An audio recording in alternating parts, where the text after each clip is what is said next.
I like to say that there's just a lot going on in the world today. There's a lot of moving pieces. You've had the Ukraine war going on for 4+ years. We're now 6 months into a conflict in Iran, and it's really that conflict with Iran that's driving inflation. And those things normally suppress economic growth, inflation, and war. But at the same time, you've got this massive AI investment going on. And the view, I think accurately, that AI will really fundamentally change things and how people interact with technology, how they do work. And that investment in AI and in data centers and in NVIDIA chips is helping fuel economic growth, which has been and is over 2% in the first quarter, expected to be 2.3% this quarter. So there's strong economic growth despite all the uncertainty in the world. What are industry trends? And again, this is a slide again I've been showing for the last 3+ years, and it's not a great one. I'll start with history. If you look at pre-COVID, sort of pre-2020, our industry had on average 1% invoice growth and 4 to 6% revenue growth from 2011 to 2019. And that was stable, steady, predictable growth. And it drove tons of investors and private equity firms to invest in veterinary businesses because I saw a business that was growing 4 to 6% a year. Volumes were growing, more people were coming to these clinics.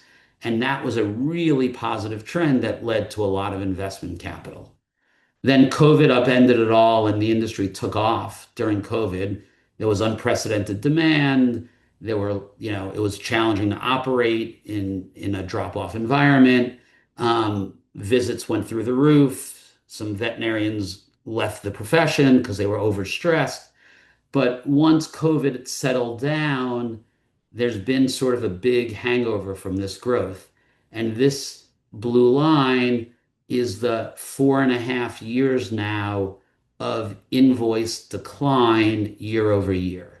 Now, you might have given how rapidly invoices grew for about a year, year and a half during COVID, you'd expect a couple of years maybe for it to normalize.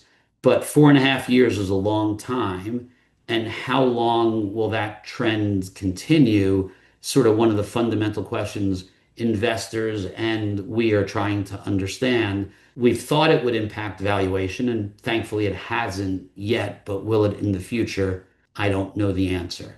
The problem with that thesis is some data that came out in mid-June. And over the last 4 years, the rate of puppy adoption has slowed. For the next 10 years, there's going to be incrementally less visits. And I think over the next 3 to 6 months, we'll see whether there's any impact in how buyers are viewing the market. While I may have sounded gloomy about the industry, the reality is valuations have gone up in the last 6 months. The title of the presentation is A Tale of Two Markets. There's a handful of practices every year that we sell that we call A-plus practices, and we define it as 5 or more doctors, 750,000 or more of EBITDA. We see this real bifurcation in the market. I say this all the time, like the economic data says, why are valuations high? And the industry data says practice valuations maybe should be lower. But there's also a basic economic concept of supply and demand. What's really important is looking at 2021 to today. And the number of practices sold in 21 was over 1,100.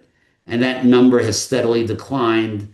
And in 24 and 25, there were about 350 practices sold. There's a supply and demand here issue. There is not as much supply of practices. There's still a robust demand, and that's helped valuations. The amount of cash that we're seeing in deals is starting to rise again. We're seeing more and more sellers focused on getting cash. And if you think about it, it's pretty attractive cash portions that we're seeing right now. Over the last 3 years, the 3 years we've been tracking the age of our sellers, Average age is right around 56. So, of the total transaction value that we have sold in the first 6 months of the year, 52% of the transaction value came from sellers under 50 years old. They wanted support. Jay, who asked a question before, asks another good question. Other than EBITDA and staffing, what other metrics indicate a very healthy, well-run practices